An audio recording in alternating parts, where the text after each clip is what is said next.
Good afternoon, everybody. It's a pleasure to participate in an event like this. I'm not quite sure what we're trying to do. I hope, of course, that law school is a damn sight more than reading cases. But it's a lot of what we actually do, and actually what a lot of academic lawyers do. So I welcome the opportunity to participate. Mark's tried to explain a couple of times to me what it is that she and I are supposed to do, and I'm left a little lost, and so I'm going to rely on the quotation from that eminent authority, Bert, on Sesame Street, who says, "This plan is so damned crazy it just might work." So that's what I'm going to do. So, first of all, just a couple of, before I get into the case that I chose, I wanted to make a couple of observations. One, about reading. I actually think that lawyers don't read much at all. We flip read everything. And I think that's one of the stock and trades that we develop. And I don't think it's a particularly good one, at least from my own point of view, as having been teaching and researching for a long time. I often find that I don't read anything ever other than flipping it. And I think that's disappointing. The other reality, as I see as I look around and think about at least the criminal law bar, I think lots of lawyers are just giving up, and they're not reading anything, let alone flipping anything.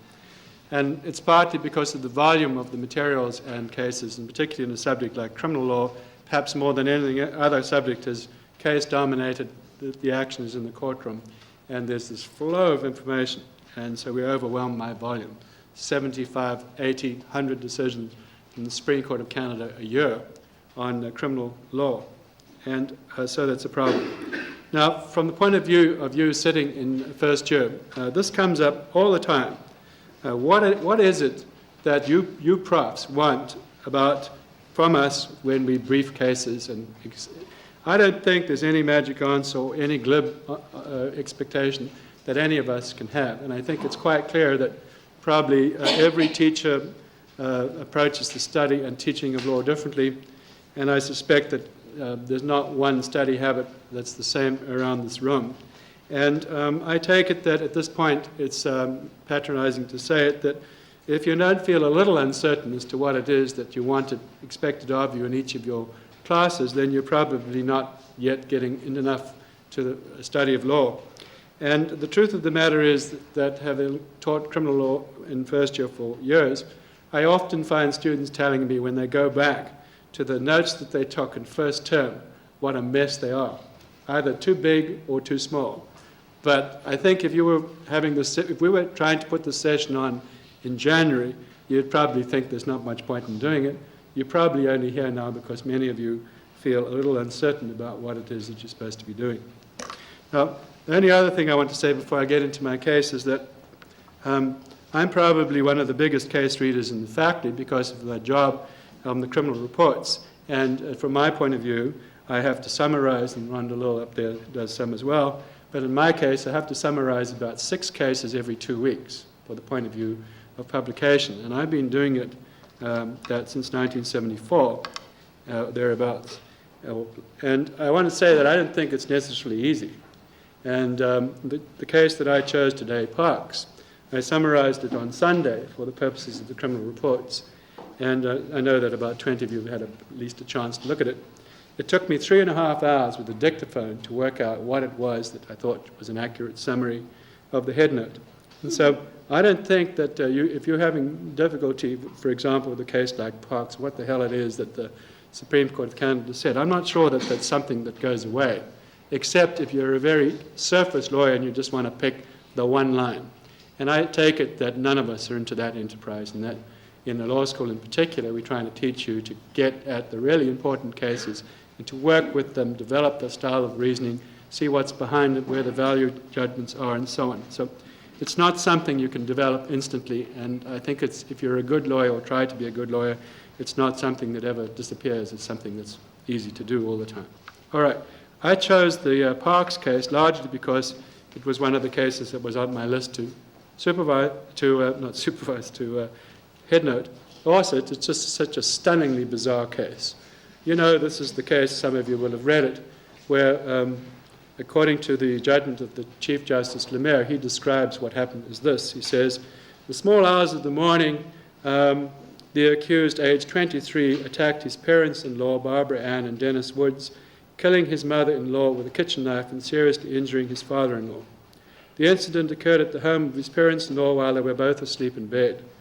Their residence was 23 kilometres from that of the accused, who went there by car.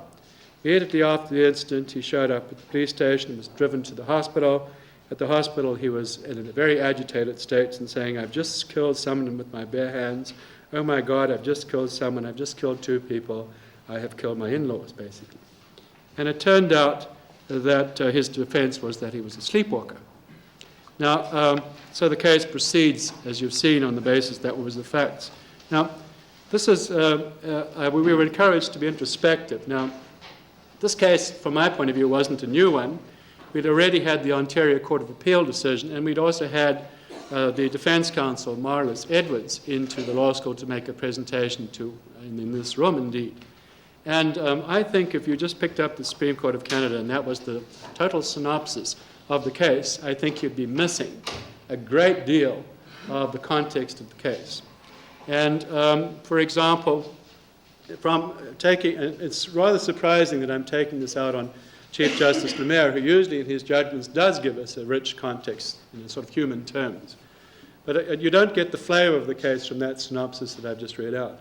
The truth of the matter was that the accused Parks had been in tremendous amount of family difficulties. He had been charged with theft. He'd lost his job. Things were not going well. He was having a great deal of difficulty sleeping. There were a lot of sleep disorders in his family, but he himself had not really suffered from any sleeping problem before. On the night in question, he fell asleep in the lounge in his room, and he got up, put on some, in addition to the clothes he was wearing, he put on a jacket, put on running shoes, looked for his car keys, looked for the car keys of his in-laws, drove from 23 kilometres, including along the 401, got to the place of the underground, got to the apartment, manoeuvred the car into a rather confined parking spot, used the key to get into the house, went immediately to the kitchen, pulled out a knife, then proceeded to the bedroom where these 2 unfortunate people were sleeping, and then attacked them, and that's the result. Now, that's from a Crown's point of view, doesn't look quite as easy as there was a sleepwalker who killed somebody, because there was a lot of psychomotor skills involved. All right. The other thing that happened that you'd never get from reading the Supreme Court of Canada judgment is that the police saw that was an agitated state and some problematic. He'd also cut his hands after the event, badly, bleeding. So they took him to the hospital, and at that stage somebody said, "You need a lawyer," and they happened to phone, by happenstance, Marlis Edwards, who's in the Ruby firm. And I think the whole key to the case happened at this point. She just happens to be a very extraordinary criminal lawyer who's also extremely conscientious. She literally got up and went to the hospital to see what this was about, because somebody was saying it's a sleepwalker, so something. So she went there. The truth of the matter was that she spent most of the weekend at the hospital. By the end of the weekend, every doctor in the hospital, 5 of them, were prepared to testify that he had been sleepwalking when he killed the in-laws. That was the key to the case, because the medical evidence was so unbelievably in the one way. Okay, so that's the context. At the trial, the issue, and you'll obviously discover this, all of you, in criminal law, the issue was, he said the defense, buttressed by all this medical evidence, was that he was sleepwalking at the time. And the legal issue turns out to be, does he have the defense of insanity, in which case he's going to be locked up indeterminately at the time of his trial anyhow, in a mental institution, or does he have what's called the defense of sane automatism, in which case he gets to be acquitted and walk out scot-free. And legally you'll discover, and I knew obviously in advance, that the real issue here is how were they going to fit sleepwalking into a line of jurisprudence that they'd been developing, which was, this is a somewhat dangerous defense if everybody's going to say, I blacked out, I was asleep, I was concussed, my mind wasn't going what I was doing, I flipped out, I lost control, everybody's going to get off. I mean, that's the context of this defense. And up until this point, Mr. Justice Martin, adopted by the Supreme Court of Canada in a case called Raby that we'll all do later on, had said we need to control this defense. So maybe what we should do is to say, we'll only let it go if there was an external factor, something that brought this on. It's not a sickness, not an illness. And if that's true, we'll let the person off.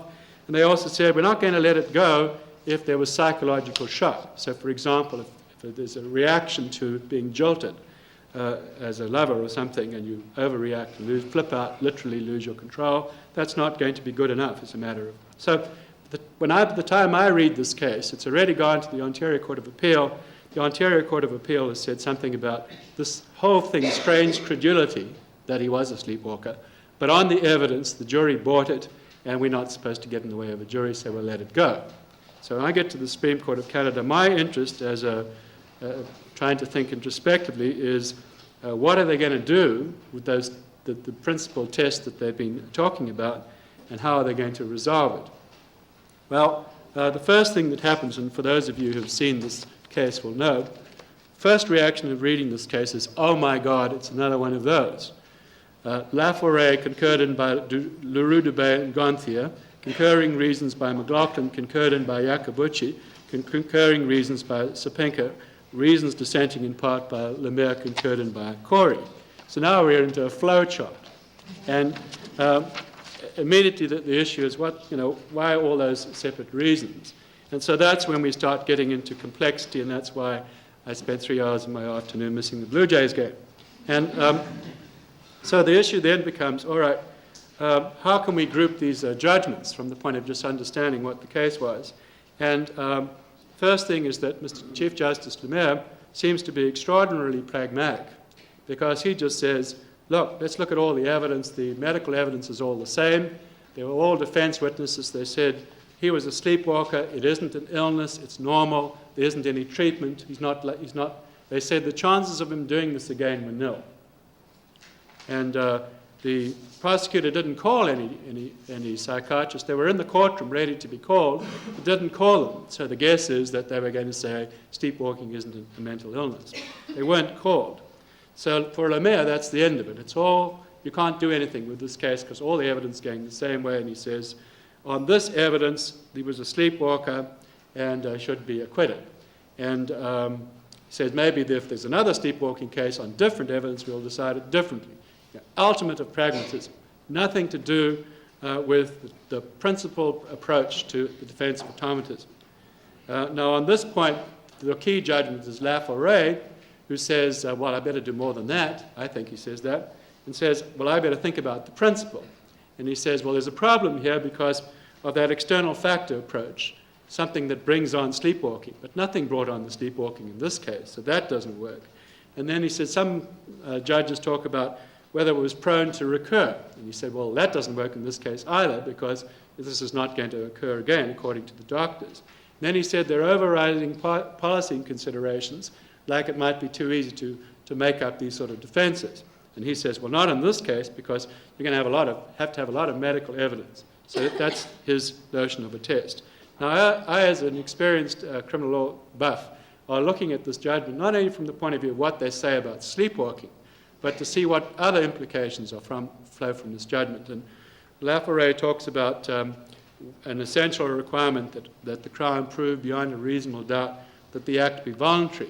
So I'm trying to think of implications in other contexts, nothing to do with this case. So, for example, if you're drunk in your apartment and one of your so-called buddies grab you up physically and say, won't it be a neat thing to do to take you out onto the street, put you on the street, you're very, very drunk, big crowd comes along, police officers arrive and charge you, the person being carried out, with causing a disturbance in the public place. I think you now have a defense based on this judgment in the sleepwalking case because the Crown has to prove beyond a reasonable doubt that your act of being in the street was voluntary. So I think that this is somewhat of a side trail that you could go in this case. Okay. The actually most interesting part about this case is what happened in the courtroom. What happened in the courtroom is that Chief Justice Lemaire, for whom many of us have a lot of affection, he's been to this law school a couple of times, he's a very warm person, he's very open. I think at the moment he's on an incredibly pragmatic kick. In the middle of this case, having just decided that the evidence is all going one way and you've got to let the sleepwalk go off, he starts to worry about, I think, about the image of the court in the world out there, letting off a dangerous sleepwalker. And so suddenly, of his own motion, none of the Crown attorneys were asking for this, he suddenly says, well, I think I'll order a new trial on this one so you can consider a peace bond. So they'll go back and look 5 years after the event as to whether Mr. Parks is dangerous. And if he's dangerous, we'll put him on a peace bond based on common law principles, and then we'll decide. Now, the trouble with all this is that it's utterly bizarre, because it's the same judge who's just said all the psychiatric evidence says there is no chance of him being dangerous again. Now, this is a very unusual case. In most cases, when somebody has committed a violent act, it's much more ambiguous than that. Psychiatrists will be disagreeing, and you know the wisdom on that in some cases, not in some contexts, like domestic assault, for example. You can predict violence, again, based on a pattern. But in this kind of case, it's highly unusual to have all the evidence saying this person is not going to do this again.